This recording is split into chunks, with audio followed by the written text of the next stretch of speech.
ಆಚಿ ಮಸಾಲ. ಎಂತ ಅಡಿಗೆಯ ರುಚಿಯಾಗೋ ರಹಸ್ಯವು 20 ರೂಪಾಯಿ. ಎಲ್ಲದರ ನಡುವೆ ಕಾಂಗ್ರೆಸ್ ಬಿಜೆಪಿಯ ನಡುವೆ ಸದ್ಯ ವಾಲ್ಮೀಕಿ ನಿಗಮದ ಹಗರಣದ ಕಿಚ್ಚು ಹೊತ್ಕೊಂಡಿದೆ. ರಾಜೀನಾಮೆ ಕೇಳಿದಂತ ವಿಪಕ್ಷಗಳಿಗೆ ಸಚಿವ ಬಿ ನಾಗೇಂದ್ರ ಅವರು ಕೌಂಟರ್ ಕೊಟ್ಟಿದ್ದಾರೆ. ಅಕ್ರಮ ವರ್ಗಾವಣೆ ಆಗಿರೋ ಎಲ್ಲ ಹಣ ಮರಳಿ ಬಂದಿದೆ. ಬಿಜೆಪಿಯವರು ಮನುವಾದಿಗಳು, ದಲಿತ ವಿರೋಧಿಗಳು ಅಂತ ಕೌಂಟರ್ ಕೊಟ್ಟಿದ್ದಾರೆ.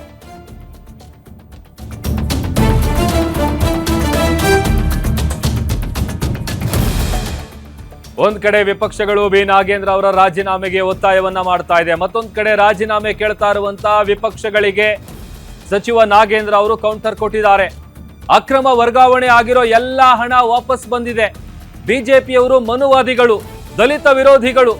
ನಾನು ದಲಿತ ಅಂತ ರಾಜೀನಾಮೆಗೆ ಪಟ್ಟು ಹಿಡಿಯೋದು ಸರಿಯಲ್ಲ. ನಾನು ಮತ್ತು ನಮ್ಮ ಪಕ್ಷದವರು ಚರ್ಚೆಗೆ ರೆಡಿ ಇದ್ದೀವಿ. ನಾನು ಕೈ ಮುಗಿದು ವಿಪಕ್ಷಗಳಿಗೆ ಮನವಿ ಮಾಡ್ತೀನಿ, ದಯವಿಟ್ಟು ಅವ್ರು ಚರ್ಚೆಗೆ ಬರಲಿ. ಅವ್ರು ಏನ್ ಪ್ರಶ್ನೆ ಕೇಳ್ತಾರೆ ಎಲ್ಲ ಪ್ರಶ್ನೆಗಳಿಗೆ ಉತ್ತರ ಕೊಡೋದಕ್ಕೆ ನಾನು ರೆಡಿ ಆಗಿದ್ದೀನಿ. ಸದನದಲ್ಲಿ ರಾಜ್ಯದ ಸಮಸ್ಯೆಗಳ ಬಗ್ಗೆ ಚರ್ಚೆ ಆಗಬೇಕಿದೆ. ಹಣ ಮರಳಿ ಬಂದ ಮೇಲೆ ನಾನು ಯಾಕೆ ಹೈಕಮಾಂಡ್ಗೆ ಬ್ಲಾಕ್ ಮೇಲ್ ಮಾಡಲಿ? ನಾನು ಬ್ಲಾಕ್ ಮೇಲ್ ಮಾಡಿ ಸಚಿವನಾಗಿಲ್ಲ ಅಂತ ಬಿ ನಾಗೇಂದ್ರ ಅವರು ಸ್ಪಷ್ಟನೆಯನ್ನ ಕೊಟ್ಟಿದ್ದಾರೆ.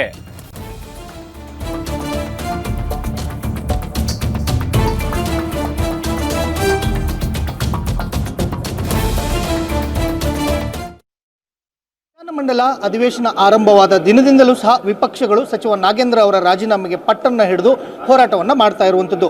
ವಾಲ್ಮೀಕಿ ಪ್ರಕರಣದ ಹಗರಣದಲ್ಲಿ 187 ಕೋಟಿ ರೂಪಾಯಿ ಹಣ ಅವ್ಯವಹಾರ ಆಗಿದೆ. ಹೀಗಾಗಿ ನಾಗೇಂದ್ರ ಅವರು ರಾಜೀನಾಮೆ ಕೊಡಲೇಬೇಕು ಅಂತ ಹೇಳಿ ಹೋರಾಟವನ್ನು ಮಾಡ್ತಾ ಇರುವಂಥದ್ದು. ಈ ಕುರಿತಂತೆ ಮಾತನಾಡಲಿಕ್ಕೆ ನಮ್ಮ ಜೊತೆಗೆ ಇದೀಗ ಸಚಿವರಾಗಿರ್ತಕ್ಕಂಥ ನಾಗೇಂದ್ರ ಅವರಿದ್ದಾರೆ. ಅವ್ರನ್ನೂ ಸಹ ಮಾತಾಡಿಸ್ತೀನಿ. ಸರ್, ಇಡೀ ವಿಧಾನಮಂಡಲ ಅಧಿವೇಶನ ಈ ಸಾರಿ ವಿಪಕ್ಷಗಳ ಹೋರಾಟಕ್ಕೆ ತುತ್ತಾಗ್ತಾ ಇರುವಂಥದ್ದು ಒಂದೇ ಒಂದು ಕಾರಣ, ನಾಗೇಂದ್ರ ಅವರ ರಾಜೀನಾಮೆ. ವಿಪಕ್ಷಗಳು ಏನು ಮಾಡ್ತಿದೆ ಅಂದರೆ ವಿನಾಕಾರಣ ಒಂದು ಸುಳ್ಳಿನ ಪ್ರಕರಣವನ್ನು ಇಟ್ಕೊಂಡು ಈ ಸದನವನ್ನು ನಡೆಸಲಿಕ್ಕೆ ಬಿಡ್ತಾ ಇಲ್ಲ. ಇದು ಬಹುಶಃ ನನ್ನ ಪ್ರಕರಣದಲ್ಲಿ ಸತ್ಯಾಸತ್ಯತೆ ಇಲ್ಲ ಅಂತೇಳಿ ಅವರು ಈ ರೀತಿಯಾದಂಥ ಧೋರಣೆಯನ್ನು ವ್ಯಕ್ತಪಡಿಸ್ತಾ ಇದ್ದಾರೆ. ರಾಜ್ಯದ ಅನೇಕ ಜ್ವಲಂತ ಸಮಸ್ಯೆಗಳಿದ್ದಾವೆ.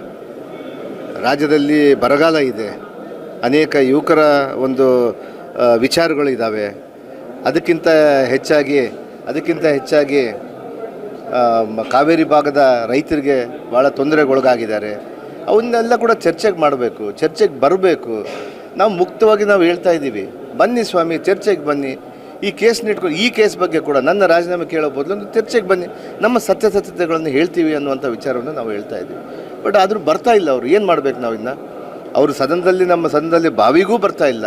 ಅವ್ರ ಸ್ಥಾನಗಳಿಂದನೇ ಧಿಕ್ಕಾರ ಕೂಗ್ತಾರೆ. ಯಾವ ರೀತಿಯಾದಂಥ ಧೋರಣೆ ಸ್ವಾಮಿ ಇದು? ಸಂವಿಧಾನವನ್ನು ಈ ರೀತಿಯಾದಂಥ ಬುಡಮೇಲನ್ನೇ ಅಲುಗಾಡಿಸುವಂಥದ್ದು ಧೋರಣೆ ಇವತ್ತು ನಮ್ಮ ವಿರೋಧ ಪಕ್ಷದವರು ಮಾಡ್ತಾ ಇದ್ದಾರೆ. ಚರ್ಚೆಗೆ ಬಂದರೆ ನಿಮ್ಮ ಉತ್ತರ ಏನು? ಖಂಡಿತವಾಗಿ ಇದರಲ್ಲಿ ಸತ್ಯಾಸತ್ಯತೆಗಳನ್ನು ಬೆಳಕು ಚೆಲ್ಲಬೇಕಂತೇಳಿ ಚರ್ಚೆ ಮಾಡಬೇಕಂತೇಳಿ ಕೇಳ್ತಾ ಇರೋದು. ಆ ಚರ್ಚೆಗೆ ಬಂದರೆ ಅವ್ರು ನಿಜವಾಗ್ಲೂ ಸುಳ್ಳಾಗ್ತಾರೆ. ಅವರು ಅಂದ್ಕೊಂಡಿದ್ದು ಒಂದು ಸುಳ್ಳನ್ನು ಸತ್ಯ ಮಾಡೋಕ್ಕೆ ಹೊರಟಿದಾರಲ್ಲ, ಅದು ಬಯಲಾಗುತ್ತೆ. ಅದಕ್ಕೆ ಚರ್ಚೆಗೆ ಬರ್ತಾ ಇಲ್ಲ. ಅಂದರೆ ತಮ್ಮ ಮೇಲೆ ಈಗ ಅವರು ಆ ರಾಜೀನಾಮೆಗೆ ಪಟ್ಟನ್ನು ಹಿಡಿದ ಬಳಿಕ ನಾಗೇಂದ್ರ ಅವರು ದಲಿತ ಟ್ರಂಪ್ ಕಾರ್ಡನ್ನು ಯೂಸ್ ಮಾಡ್ತಾ ಇರೋದು ಸರಿನಾ? ಇಲ್ಲ ಸರ್, ನಾನು ದಲಿತನೇ. ಯಾಕೆ ಗೊತ್ತಾ? ನಾನು 2008ರಲ್ಲಿ ಮೀಸಲು ಕ್ಷೇತ್ರದಿಂದ ಗೆದ್ದು ಬಂತವನು. ಮತ್ತು ನಾನು ದಲಿತ ಅಲ್ಲ ಸ್ವಾಮಿ.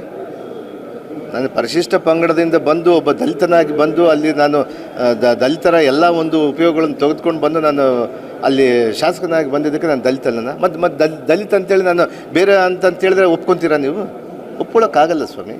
ನನ್ನ ಮೂಲಭೂತ ಹಕ್ಕದು, ನನ್ನ ಸಂವಿಧಾನದ ಫಂಡಮೆಂಟಲ್ ರೈಟ್. ಎಸ್, ನಾನು ದಲಿತ. ಅದರಲ್ಲಿ ಏನು ತಪ್ಪಿದೆ?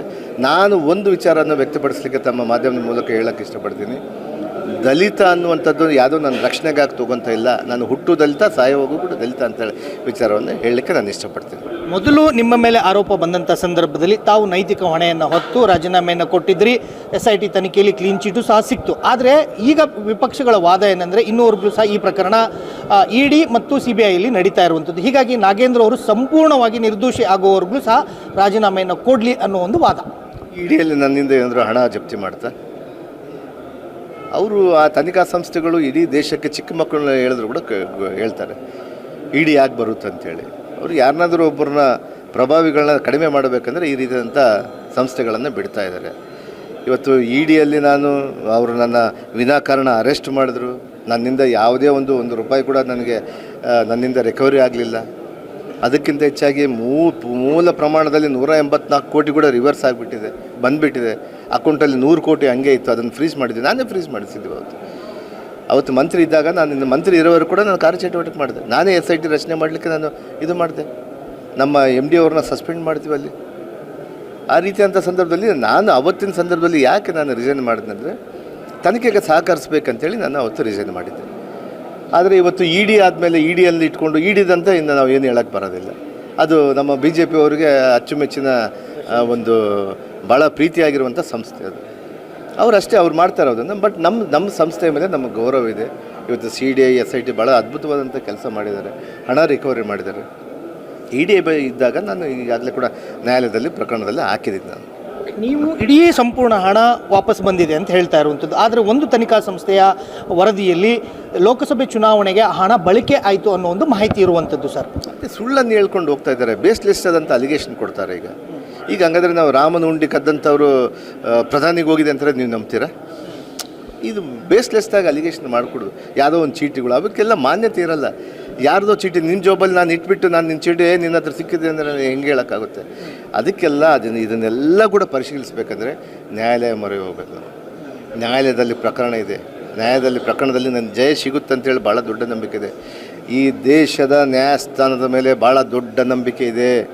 ನಮ್ಮ ದಲಿತರನ್ನು ಕಾಪಾಡೋದು ಕೇಂದ್ರ ಸರ್ಕಾರ ಅಲ್ಲ, ನ್ಯಾಯಸ್ಥಾನಗಳು ಕಾಪಾಡುತ್ತವೆ, ಈ ಸಂವಿಧಾನವನ್ನು ರಕ್ಷಣೆ ಮಾಡ್ತವೆ ಅನ್ನುವಂಥ ವಿಚಾರವನ್ನು ಹೇಳಲಿಕ್ಕೆ ನಾನು ಇಷ್ಟಪಡ್ತೀನಿ. ನಾಗೇಂದ್ರ ಅವರು ಮತ್ತೊಂದು ಬಾರಿ ಸಚಿವರಾಗಲಿಕ್ಕೆ ಹೈಕಮಾಂಡನ್ನು ಬ್ಲ್ಯಾಕ್ ಮೇಲ್ ಮಾಡಿದರು. ಹೈಕಮಾಂಡ್ಗೆ ಸಂಬಂಧಿಸಿದ ಮತ್ತು ರಾಜ್ಯದ ನಾಯಕರುಗಳಿಗೆ ಸಂಬಂಧಿಸಿದ ಕೆಲ ದಾಖಲೆಗಳು ನಾಗೇಂದ್ರ ಅವರ ಬಳಿ ಇದ್ವು. ಹೀಗಾಗಿ ಬ್ಲ್ಯಾಕ್ ಮೇಲ್ ಮಾಡಿ ಸಚಿವರಾದರು ಅನ್ನೋ ಮಾತು ಬಹಳ ಹಾಸ್ಯಾಸ್ಪದ. ಇದನ್ನೆಲ್ಲ ಹಣ ಎಲ್ಲ ರಿಕವರಿ ಆಗಿದೆ. ಯಾಕೆ ನಾನು ಬ್ಲ್ಯಾಕ್ ಮೇಲ್ ಯಾಕೆ ಮಾಡಬೇಕಾಗಿದೆ? ನನ್ನ ಸಂಸ್ಕೃತಿ ಆ ರೀತಿ ಇದೆ. ಬ್ಲ್ಯಾಕ್ ಮೇಲ್ ಮಾಡಿ ನಾನು ಮಾಡೋಂಥ ಸಂದರ್ಭ ನನಗೇನು ಹಿಡಿದಿದೆ? ಬ್ಲ್ಯಾಕ್ ಮೇಲ್ ಮಾಡಬೇಕಂದ್ರೆ 2 ವರ್ಷದ ಕೆಳಗೆ ಹಾಕ್ಬೋದು. ನಾನು ರಾಜೀನಾಮೆ ಮಾಡ್ತಿದ್ದಿಲ್ಲ. ಹಂಗಾದರೆ ನಾನು ಯಾಕೆ ಕೊಟ್ಟು ಹೇಳಿ?